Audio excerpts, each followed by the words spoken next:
This is an exclusive video just for patrons about the music that plays during these background sections. It's a track called Cuba Baion. Now that track was something that I found when I was doing my videos about the Techmoan, which actually should be pronounced Techmoan. So the Techmoan videos. I pulled out one of the cartridges to use in the video, and the track on there that I chose to demonstrate the format with was Cuba Baion. Now I didn't know anything about this track, it was just a musical number. There was no lyrics on it, so there was nothing there in German or anything, and it seemed like the kind of thing that might not hit a copyright match as well. I searched for it on Google, there was nothing at all found for it, so of course I did various audio content matching things, tested it out with Shazam for example, uploaded the track to YouTube as well just to test it, see if it content matched. It didn't, so that's the track I ended up using to demonstrate the Techmoan in the second video. Now, after I'd done that, I'd put a usual thing like I always do at the bottom of my videos that says, have a look in the video description text box if you want to know more about this particular video. And I put a couple of things in there about how the Techmoan or the Techie cartridges were made, for example. And I thought that was the end of that. Now, immediately somebody says, what's the name of the track you used? And I had to go back actually and look on the label to see for myself, because I just picked a random track, and I said the only info I have is the name of the track on the label, which is Cuba Baion, and that's all I had. It just says that on the label. You don't get the artist names or any of that business. Most of the things on Techmoan cartridges were cover versions anyway, so it probably wasn't some famous artist, I thought. And then somebody further down from that comment starts trying to hunt through the tracks, trying to figure out exactly which one it is. It's either the fifth or sixth song, and I said no, listen, I've just mentioned it above.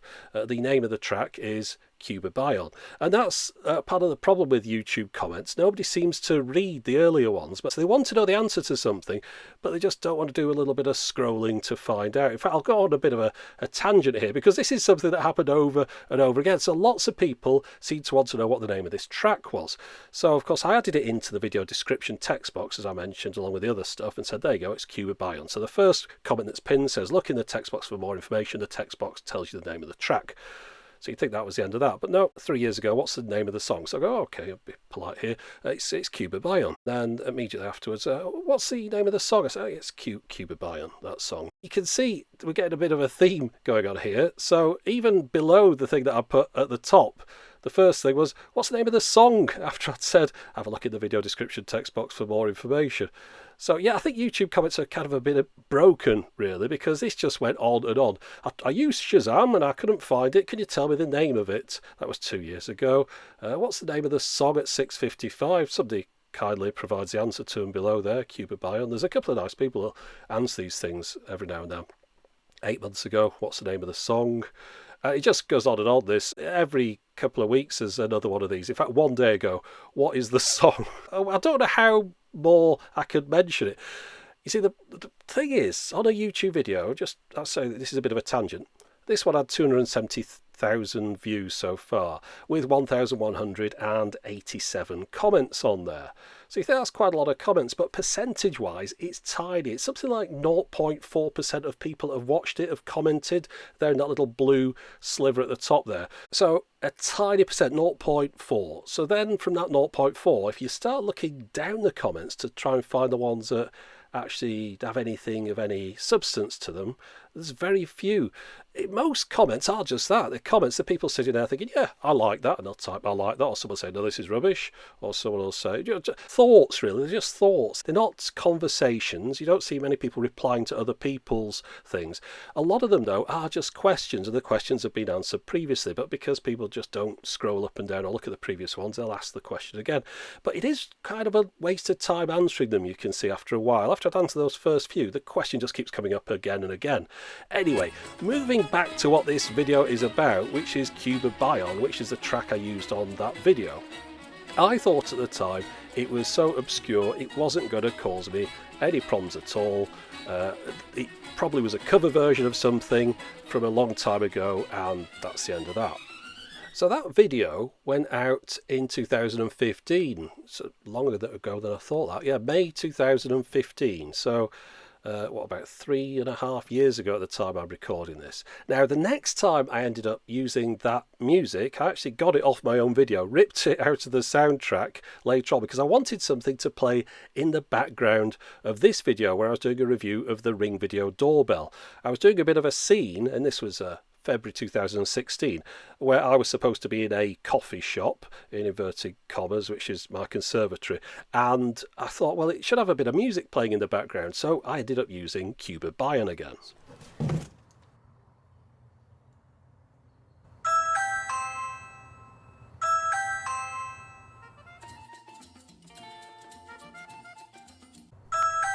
That's weird.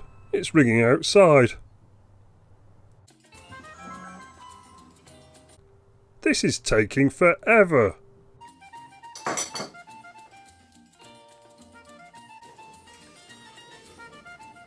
Hello there, can I help? Oh, hi. I thought I was ringing a doorbell. I should mention the mouth is out of sync with what's being said there because I was in my back garden. I didn't want to draw attention to myself by doing a silly voice, so I ended up recording it first and then miming to it while listening to it through headphones.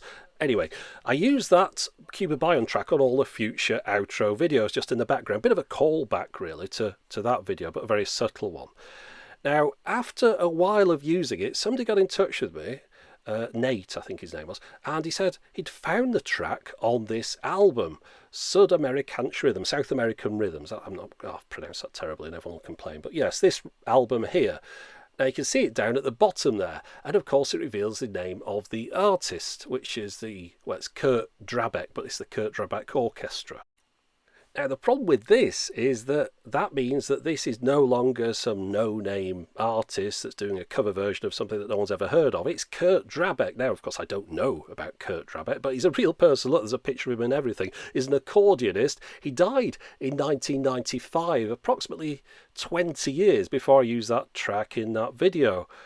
I mean, I hope it wouldn't start hitting any kind of content matches in time, but somebody could still own some sort of copyright or license to this thing, which I found from a 1957 Teffy cart, which could mean that those videos that are featuring that music could perhaps get knocked off YouTube or auto content matched. But meanwhile, the track itself had taken on a life of its own. People had taken it out of that original video demonstration of the Teffy phone and re-uploaded it on its own to YouTube, and it ended up becoming sort of synonymous with my videos. So I've now made loads of people aware of this long-forgotten track, and people were trying to do better quality versions of it, remix it, that kind of thing. This chap, I was particularly impressed by this. He played it on a keyboard because he had a button on there that said Baion rhythm, so I used that. And also somebody had transposed it into sheet music for playing on a clarinet. So really, just after that video, Cuba Baion suddenly got rediscovered by a lot of people. Now, the chap who got in touch with me about finding it on that album, it was a stereo version on there, and he was kind enough to send me over a FLAC rip of it, as well as an MP3, so that I could then listen to the stereo one for the first time, which was something nice of him. In fact, I then ended up going on Discogs and finding it for myself, and there were two versions of the album with one serial number, or whatever you call the numbers on a record, apart from one another. I ended up buying the other one because I just thought they were the same with a different cover on them, but I think it turns out that mine's probably in mono. I only realised that while I was putting this video together, in fact, because I just noticed it doesn't mention stereo anywhere on the record or on the cover of the record. But the one thing that did become quite apparent to the first chap who found this on a record when he played his stereo version is that the version on the record doesn't sound quite the same as the one off the Teffy cart. And the reason for that is that the Teffy must have been playing a little bit fast. Now, whether or not it's deliberately playing fast to squeeze all these tracks on one Teffy, or it was just some mistake, but it is just ever so slightly noticeable that the record sounds a little bit sluggish.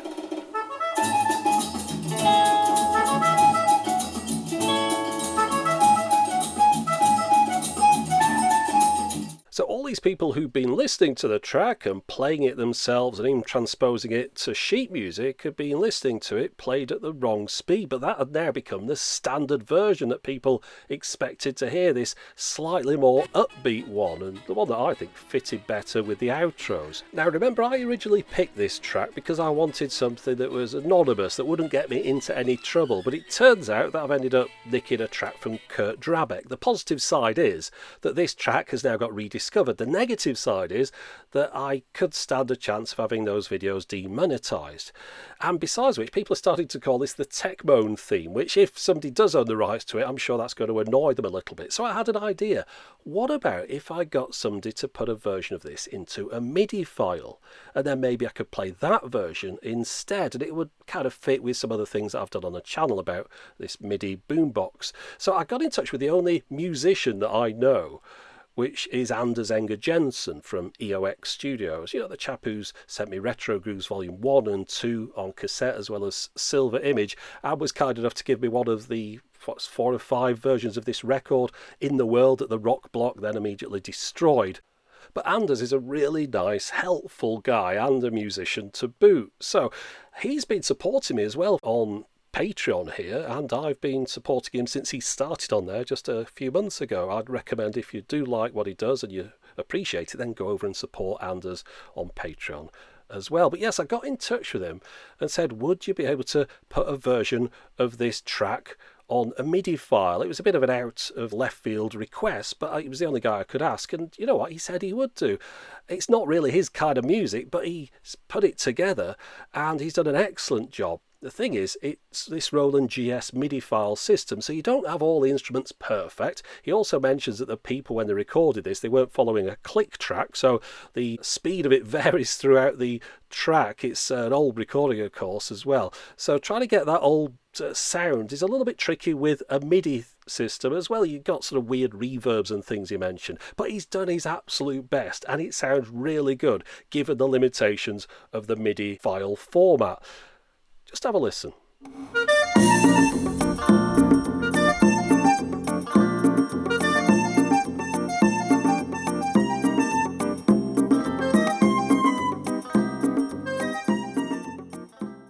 So now I've got an auto content match safe version of Cuba Baion that I can use whenever I need to. I thought, well, why not also give it away? Because it's not really my music and it's the work of Anders. I've got very little to do with this, but I'd like to give it away to everyone here on Patreon who wants to get hold of a copy. So there's links in the video description to an MP3, a WAV and a MIDI file, just as a little thanks to you all for being here. Now people will be able to listen to the music of Kurt Drabeck, courtesy of Anders Enger Jensen, for many years to come. Anyway, that's it for the moment. As always, thanks for watching.